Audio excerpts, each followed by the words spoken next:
pessoal, tudo bem com vocês? Eu sou o professor Bruno e começa agora mais uma aula de Geografia.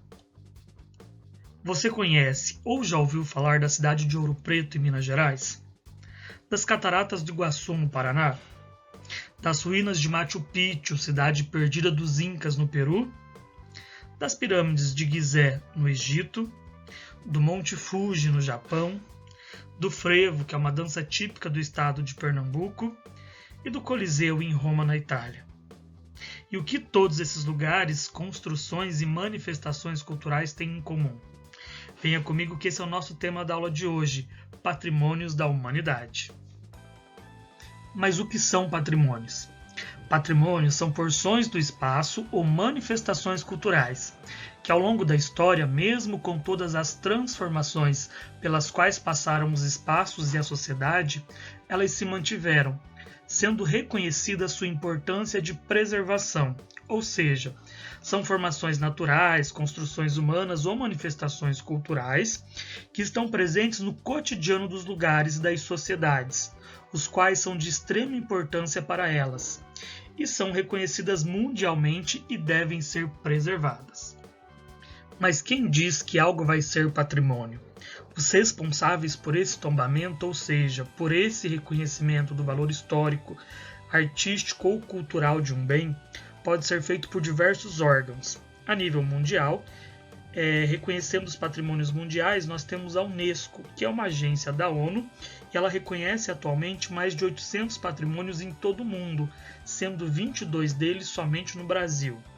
A nível nacional, nós temos o IPHAN, Instituto do Patrimônio Histórico e Artístico Nacional. Ele é um órgão nacional do governo brasileiro e é o responsável por tombar e preservar os patrimônios nacionais.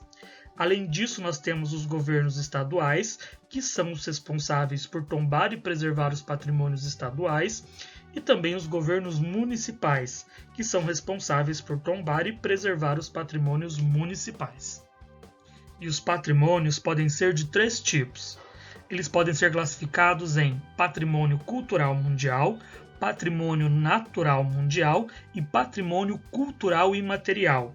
O nosso foco é nos patrimônios mundiais, mas eles podem ser também de ordem nacional, estadual ou municipal.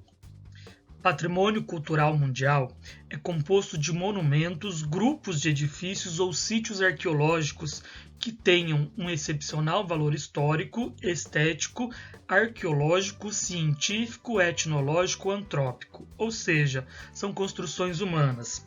Como exemplos no Brasil, nós temos as pinturas e artefatos rupestres encontrados no Parque Nacional da Serra da Capivara, no estado do Piauí, as quais são datadas de cerca de 13.000 anos antes de Cristo. Temos também o Centro Histórico de Salvador, localizado na capital da Bahia, composto por ruas e monumentos arquitetônicos da época do Brasil Colônia. E temos também o Conjunto Urbanístico Arquitetônico de Brasília, construído a partir do Plano Piloto, um projeto de Lúcio Costa e com construções assinadas pelo arquiteto brasileiro Oscar Niemeyer. Já o patrimônio natural mundial são formações físicas, biológicas e geológicas excepcionais, habitats de espécies de animal e vegetais ameaçadas e áreas que tenham valor científico de conservação ou estético excepcional e universal, ou seja, são formações naturais. Como exemplos no Brasil, nós temos a Ilha de Fernando de Noronha, localizada no estado de Pernambuco, o bioma do Pantanal, uma região única entre os estados do Mato Grosso e Mato Grosso do Sul, e também o Complexo de Conservação da Amazônia Central, uma área de mais de 57.000 km² de mata nativa da floresta amazônica localizada no estado do Amazonas. E por fim, patrimônio cultural imaterial, que são práticas, representações, expressões, conhecimentos ou técnicas que as comunidades ou grupos, em alguns casos os indivíduos, reconhecem como parte integrante de seu patrimônio cultural, ou seja, são manifestações humanas. Como exemplos, no Brasil nós temos a roda de capoeira, que é uma mistura de dança e luta que se originou lá no período da escravidão. Temos também a arte Kusiwá, uma pintura corporal e arte gráfica dos povos indígenas Ayampi, do Amapá, que expressa o modo deles particular de conhecer e agir sobre o universo. E também temos o Círio de Nazaré, uma celebração religiosa de Belém, estado do Pará, que é considerada uma das maiores do mundo. E quando nós pensamos então nos patrimônios da humanidade e a geografia, eles são importantes por quê? Porque eles deixam impressos no espaço geográfico as relações do passado e do presente, permitindo que as futuras gerações possam, com base nessa materialidade e imaterialidade, valorizar a identidade de um povo.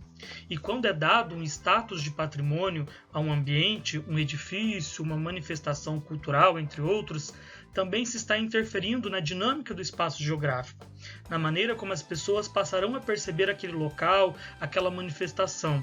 Além disso, vai haver implicações nas políticas e estratégias de ocupação daquele território, também na concentração de atividades econômicas, assim como na geração de emprego e na demanda por serviços, como transporte, segurança, saúde e educação. Ou seja, ele vai interferir em toda a organização daquele espaço geográfico. E atenção, se liga aí que é hora da revisão.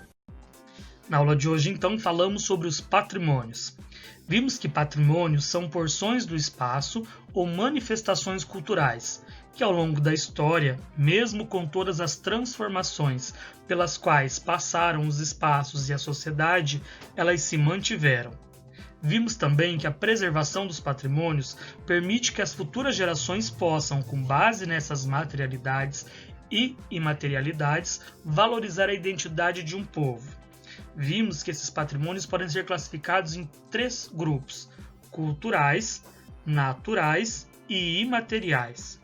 E vimos que o tombamento desses patrimônios pode ser feito pela Unesco, pela UIFAM, pelos estados e também municípios.